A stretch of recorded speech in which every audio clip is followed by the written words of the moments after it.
नमस्कार दोस्तों। 12,460 शिक्षक भर्ती को लेकर एक और बड़ी खबर देखने को मिली है।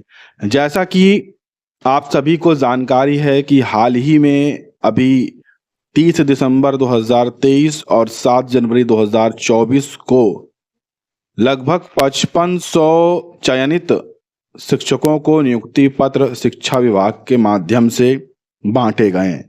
हालांकि अभी समस्त नियुक्ति पत्र पाए शिक्षकों को विद्यालय आवंटित नहीं हो पाए हैं, क्योंकि 8 जनवरी को माननीय सुप्रीम कोर्ट से स्टेटस को लग गया है और जिस कारण से भर्ती प्रक्रिया रुकी हुई है। जानकारी के अनुसार अब इस पर 8 मई 2024 को अगली सुनवाई होनी है, जिस पर संभावनाएं अभी सही से बन भी नहीं रही हैं कि सुनवाई होगी। लेकिन उससे पहले ही एक और बड़ी अपडेट निकल कर आ चुकी है। जो 12,460 शिक्षक भर्ती में चयनित अभ्यर्थी नहीं हुए हैं, उनकी तरफ से एक ज्ञापन यहाँ पर सौंपा गया है। एक चीज यहाँ पर फिर से देखने को मिली है। ये अपडेट रामपुर से देखने को मिल रही है। रामपुर में 12,460 शिक्षक भर्ती में धांधली के आरोप थमने का नाम नहीं ले रहे हैं। सामान्य वर्ग के प्रशिक्षुओं ने चयन समिति पर 2008 के विशिष्ट वीटीसी के प्रशिक्षण के लिए जारी आरक्षण नियम पर भर्ती करने का आरोप लगाया है। बहुत बड़ा आरोप यहाँ पर लगाया गया है चयन समिति पर, और ये उन प्रशिक्षुओं ने लगाया है जिनका चयन नहीं हुआ है इन गलत तरीके से हुए शिक्षकों के कारण। इस बाबत उन्होंने सोमवार को यानी कि कल मुख्य विकास अधिकारी से मुलाकात की। सीडीओ ने न्याय का भरोसा यहां पर दिया है। आप देखिए, मुख्य विकास अधिकारी से मुलाकात हुई है, सीडीओ ने न्याय का भरोसा दिया है। बताया गया है कि 12,460 सहायक अध्यापक भर्ती पहले चरण की काउंसलिंग होने के बाद 7 साल कोर्ट में फंसी रही थी। पहली काउंसलिंग में गृह जनपद के अभ्यर्थियों को नियुक्ति पत्र दे दिए गए थे। वे 6 सालों से नौकरी कर रहे हैं। हाई कोर्ट की डबल बेंच के आदेश के बाद दिसंबर 2023 में भर्ती दोबारा शुरू हुई और 5 जनवरी को दूसरी काउंसलिंग यहां पर करवाई गई। 6 जनवरी को रामपुर बीएसए ने चयन सूची जारी की। इसके बाद से ही चयन न पाने वाले समान वर्ग के अभ्यर्थी भर्ती में गोलमाल का आरोप लगाने लगे। देख रहे हैं, जिन लोगों का चयन नहीं हुआ है वो लगातार इसमें गोलमाल का भर्ती में आरोप लगाने लगे। आरोप है कि आरक्षित वर्ग के अभ्यर्थियों को अनुचित लाभ पहुंचाने के लिए बीएसए कार्यालय में गलत नियम लगा दिया गया।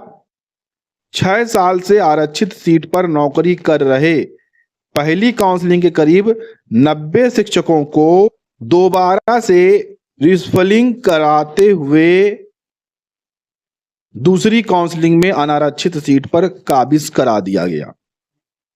अभ्यर्थियों की शिकायत पर पिछले दिनों डीएम ने इसकी जांच सीडीओ को सौंपी थी। मैंने आपको बताया भी था कि वीडियो के माध्यम से। सोमवार को पुनीत भारद्वाज, मयूर सक्सेना, अकील अहमद, पुष्पेंद्र आदि समान वर्ग के अभ्यर्थी सीडीओ से मिले। उन्होंने बताया कि जिस आरक्षण नियम से भर्ती की गई है वह 2008 में हुई विशिष्ट बीटीसी प्रशिक्षण से संबंधित था, ना कि भर्ती से संबंधित था। और इसीलिए आरक्षित वर्ग के जो अभ्यर्थी हैं वो लगातार मांग कर रहे हैं कि इसमें अच्छे से जांच हो और जो गलत तरीके से यहाँ पर अभ्यर्थियों को नौकरी दी गई है सामान्य वर्ग में, उनको नौकरी से बाहर निकाला जाए, ताकि उनके चयन होने के कारण जो अचयनित अभ्यर्थी हो गए हैं वो चयनित हो सकें। ये जो पूरी अपडेट है ये रामपुर से देखने को मिली है। गलत नियमों से शिक्षकों की भर्ती हुई है, इसी को लेकर डीएम से शिकायत की गई थी। डीएम ने सीडीओ को जांच का आदेश दिया था और उसी को लेकर कल सोमवार को अचयनित अभ्यर्थियों ने मुलाकात की है। अब यहाँ पर देखिए, अध्यक्ष के हस्ताक्षर के बिना ही चयन सूची यहाँ पर जारी कर दी गई थी रामपुर में। यहाँ पर शिकायत की गई है कि जो अध्यक्ष थे उनके बिना हस्ताक्षर के ही चयन सूची जारी की गई थी। रामपुर अभ्यर्थियों का आरोप है कि पहली काउंसलिंग के बाद जो चयन सूची जारी की गई थी उस पर चयन समिति के अध्यक्ष यानी कि डाइट प्रचार समेत सभी सदस्यों के हस्ताक्षर थे, जबकि विवादों में घिरी चल रही दूसरी काउंसलिंग की चयन सूची सिर्फ बीएसए के हस्ताक्षर से ही जारी की गई है। अध्यक्ष समेत सभी चयन समिति सदस्यों के हस्ताक्षर गायब हैं। सोमवार को प्रचार से यहाँ पर मुलाकात की गई थी और ये मांग रखी गई थी कि आखिर में जब प्रथम काउंसलिंग हुई थी जो कि 30 दिसंबर 2023 को उनको नियुक्ति पत्र मिला था, उसमें जब सभी के साइन थे तो 7 जनवरी में जिनको नियुक्ति पत्र मिला है, जो 6 जनवरी को उसमें चयन सूची आई है, उसमें सभी के सिग्नेचर क्यों नहीं है?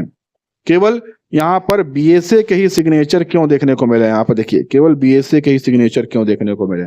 यहीं से अभ्यर्थियों में लगातार आशंका जताई जा रही है कि कहीं ना कहीं अंदर विभाग के माध्यम से गोलमाल किया गया है और गलत तरीके से या पैसे लेकर यहाँ पर कुछ लोगों को इसमें चयन सूची में शामिल किया गया है, और जिस कारण से जो सही तरीके से यहाँ पर भर्ती में शामिल हो सकते थे वो भर्ती प्रक्रिया से बाहर हुए हैं।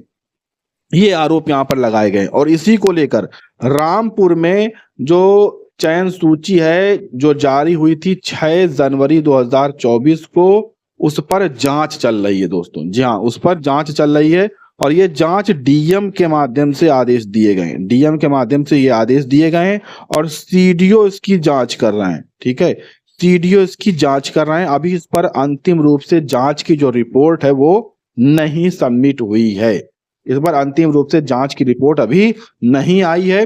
इसी के लिए कल कुछ जो अभ्यर्थी थे उन्होंने सीडीओ और वीडियो से मुलाकात की कल सोमवार को और अपनी कुछ जो उनके पास पुख्ता सबूत थे वो सबूत उन्होंने दिए, जैसे कि सिग्नेचर को लेकर या अन्य जो चीजें हैं 2008 के विशिष्ट वीटीसी शिक्षकों के तरीके से नियम लगाए गए, जो भी सबूत थे उनके पास उन्होंने वहां पर पेश किए और मांग की कि इस पर जो है अच्छे से न्याय किया जाए, अच्छे से फैसला जारी किया जाए। तो वहां से भरोसा जताया गया है कि जो भी इस पर हम जांच के बाद पर आदेश प्रस्तुत करेंगे, जो भी लगाएंगे जांच, वो यहाँ पर हम एकदम सही और सटीक लगाएंगे और एकदम सही तरीके से चीजों का जांच करेंगे। अगर गलतियां होंगी तो इस चयन सूची को हम रद्द भी करवाएंगे।